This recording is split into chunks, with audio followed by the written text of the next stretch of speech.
Hi, this is Linda, your new friend on YouTube. I hope it become your new friend.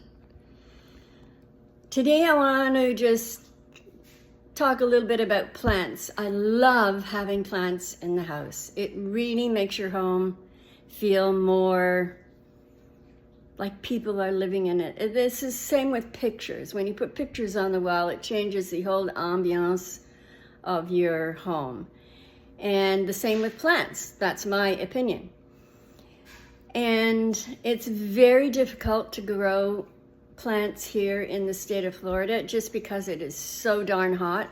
And then with the air conditioning on, some of them don't like the cold of the air conditioning. So I found a few that seem to be thriving here, and let's talk about those. Here it is. Look at that.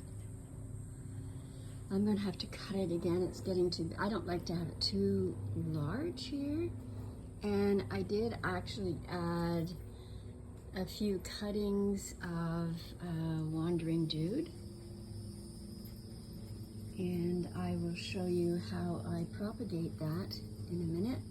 And here is my impatiens.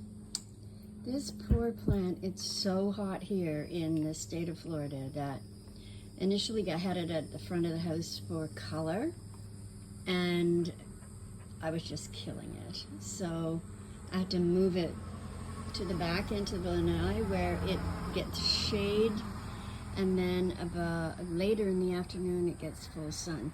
Seems to be doing a lot better. Who knows? And this is the original mother plant of the Wandering Dude.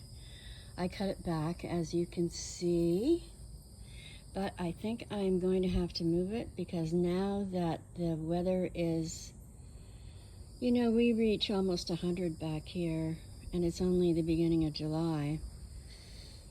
So I might have to move it. This one here, believe it or not, is cuttings only from that original plant. And look at how well it is doing. It's just so gorgeous. And they're so easy. They don't take a lot of water. This is one of the 6 that came from that original plant. But it's in a corner here. It's on top of our dog crate. Our 2 dogs sleep in a crate, and this kind of, you know, made it look a little bit more attractive than having just a plain old ordinary crate, dog crate here.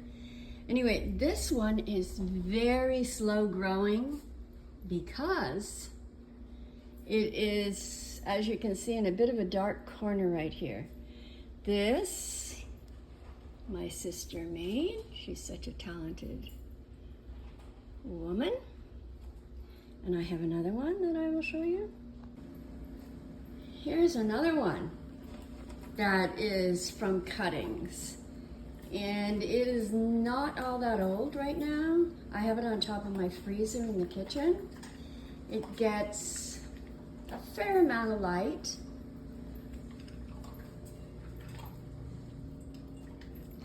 I love having plants around the house. Makes your house a home.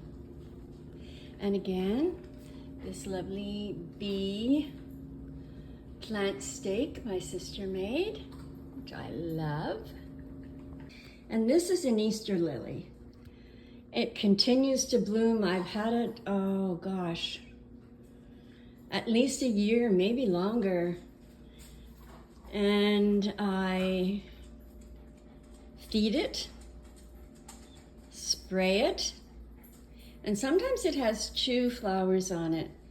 It's quite easy to keep. It doesn't require a lot of water. And that's one of the things too, is that if you give the plant too much water, then you kill it. This is my newest one. It's an ivy. I've never had an ivy before, but I kind of like it. I don't know if this is going to be the resting place for this. I may move it to another. We'll see how it does there. And this is a Dieffenbachia. I love the Dieffenbachia. I love the large ones This one I bought in Home Depot about, I'd say 2 months ago. I keep rotating it so that, because it leans towards the light otherwise. I'm going to show you how I cut or trim this plant to make others. Now, if you look at this right here, I hope you can see that. See, there's a node here just before the plant, the leaf, and another one here. I'm going to trim just below that leaf. And here, I'm going to put that one in water. And the same here. I'm trying to put the camera so you can actually see what I'm doing. Okay, there. See? There's the leaf, and I'm cutting there. And I'm going to go around and do that for the entire plant. So what I did right here is I took a fairly wide, this just happens to be a vase, could be glass, could be whatever you have around. And I'm removing the bottom leaf or leaves that might fall below the water line. You don't want to have your leaves in there because it just contaminates the water. So for example, which is the end I cut here? Hard to tell on this one. Oh, there it is right there. So I'm going to remove these bottom leaves and this little branch and this, because otherwise those would fall below the water line.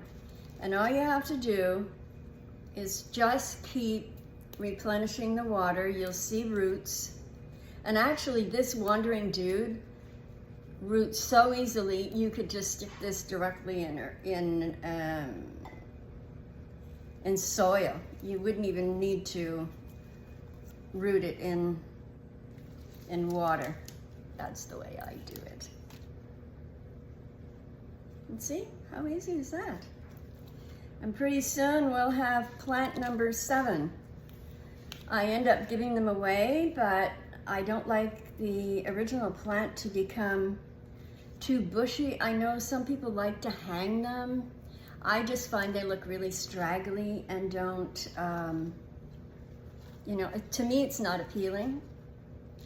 But suit yourself if that's what you like to do.